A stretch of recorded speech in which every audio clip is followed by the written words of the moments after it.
I'm living with an elderly lady. Isn't it obvious I should help out? This is just a penalty game, a bit of fun. There's no need to make a big deal out of it, right? So that's your attitude. I see. If you both feel that way, I have my own plans too. My name is Naomi. I'm currently living alone in the city, far from my childhood home. It takes about an hour by car to get there, which makes frequent visits difficult. I manage to go back maybe once a year. Last New Year, for example, I was too busy with work to make the trip. But this year, I was able to make the journey home. I was looking forward to seeing my brother and his wife, who got married 2 years ago, and now live with mother in our family home. I bought the souvenirs they requested and drove back home, excited for what I was sure would be a fun holiday season. But then, what was going on here?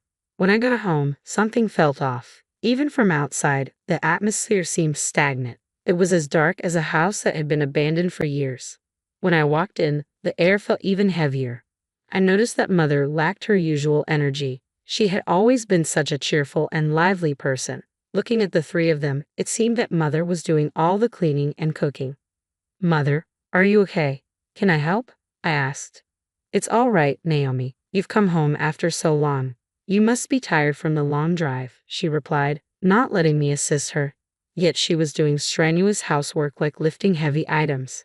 Despite this, my brother and Lily, my sister-in-law, just ignored her. Even when Mom was working right in front of them, they continued playing their games. They even asked her to bring them tea while she was working. It was total madness. "Hey, Mom, are you really okay? Should I talk to my brother for you? Maybe there are things you're having trouble saying." "It's fine, really. You don't have to worry about anything. Just relax. You're home, after all. Your bed is ready in the guest room. You could even take a nap if you want," she insisted. No matter how much I asked, Mom wouldn't tell me anything. I thought there was nothing I could do until mealtime came as a surprise. The living room was filled with Mom's special dishes, including many of my favorites. Each dish had a nostalgic taste, lifting my spirits instantly. "Wow, thank you. I've missed Mom's home cooking so much." "Wait, what?" Mom was nowhere to be found in the living room. Incredibly, she wasn't coming in from the kitchen. "Mom, what's wrong? Aren't you coming in? If there's still something to prepare, I can help you." Puzzled, I went to check in the kitchen, and there was Mom, eating standing up. No chair, just eating alone in the cold kitchen. "Mom, why aren't you joining us? Why are you eating here?" "This is how it always is, so it's fine. But I made plenty, so make sure to eat. I'd like to think my cooking hasn't gone downhill," she said, looking sad. Meanwhile, in the living room, my brother and his wife were eating without a care for Mom, watching TV and chatting away. I couldn't help but feel bewildered. "Hey, what's going on, bro?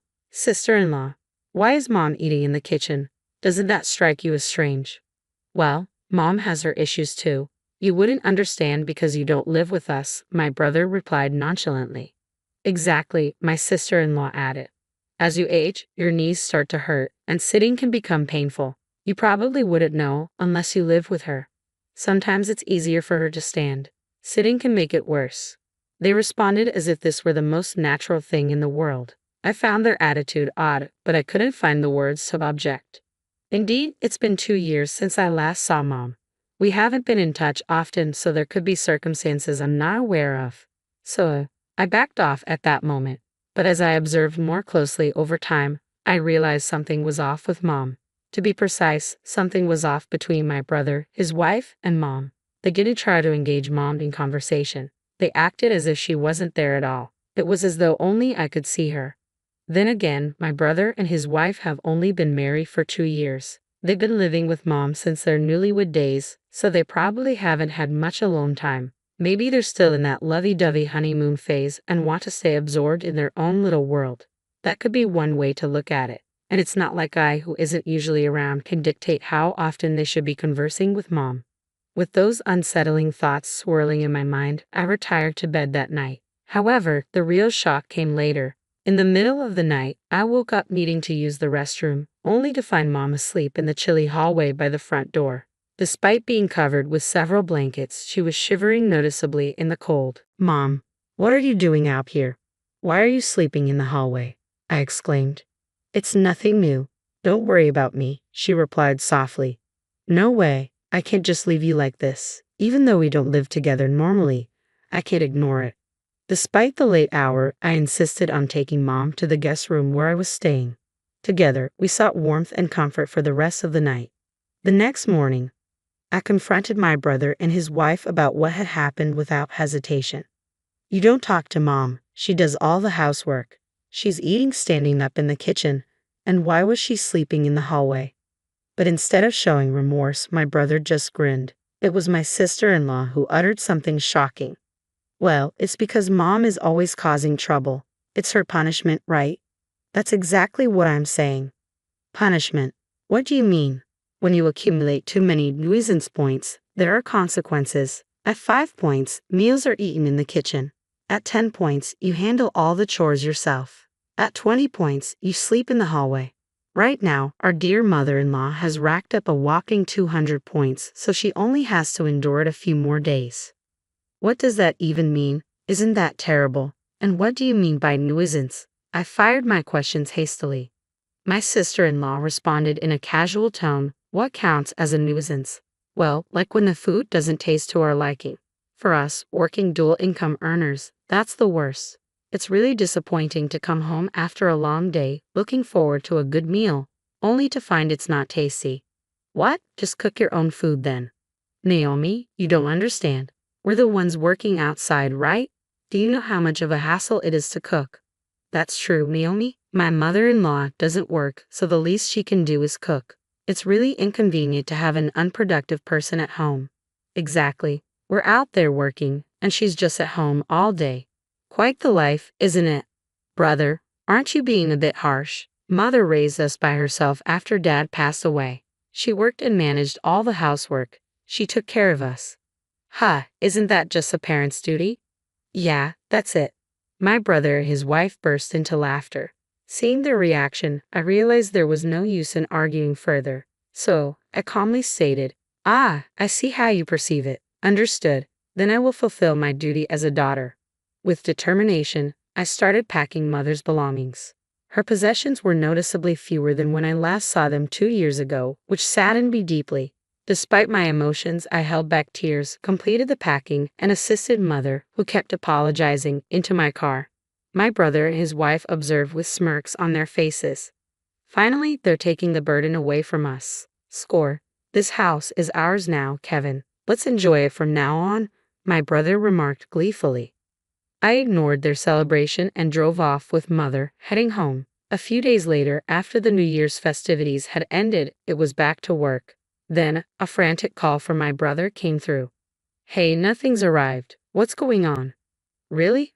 After what you did to Mom, did you expect things to go on as usual, little brother? Do you understand your actions? What are you talking about? I didn't do anything wrong to you. True, you did nothing to me. But what about Mom? Think about it. With that, I hung up on him. It wasn't long before my sister-in-law called. What the? I just read your email. Why are you saying you're cutting ties with us? Explain yourself. Explanation. Cutting ties means ending our business relationship. How many years have you been working that you don't understand that? Are you still functioning in society? Wait, that's not what I meant. Don't insult me. Why does our company have to be cut off? Are you seriously asking that? Considering recent events, are you sure you're fit for this professionally? Do you even remember what happened a few days ago? With that, I ended the call. Truth be told, I work at a major company. My brother freelances for us, handling occasional writing tasks. While it felt strange to cut ties with family, there are plenty of other writers available. As for my sister-in-law, her father's company subcontracts with ours, and my department oversees their contract. Ending our business relationship with them was a straightforward decision. After handling the calls, I took a deep breath to steady myself. Then I sent both of them the same message. You both mistreated Mom. As her daughter, I will fight to protect her. Anyone who harms Mom is my adversary, and I won't hold back. Despite the circumstances of how you met, my sister-in-law visiting our company and my brother seeking more work from me, did you really think it was acceptable to treat Mom so poorly? I hate to say it, but I've been supporting both of you since you met. That ends today.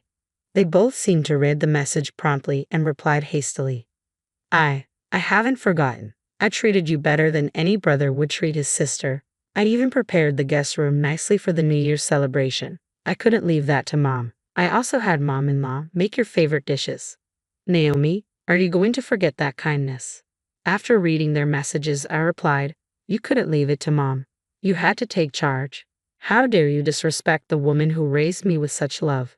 Both of you disgust me. Brace yourselves. Ultimately, I stopped assigning work to my brother. There were plenty of others who were more reliable and efficient than him. Without our family ties influencing my decisions, there was no reason to prioritize him. One day, a colleague who was unaware of my relationship with Kevin asked, Hey Naomi, Kevin Ryder hasn't been active lately, right?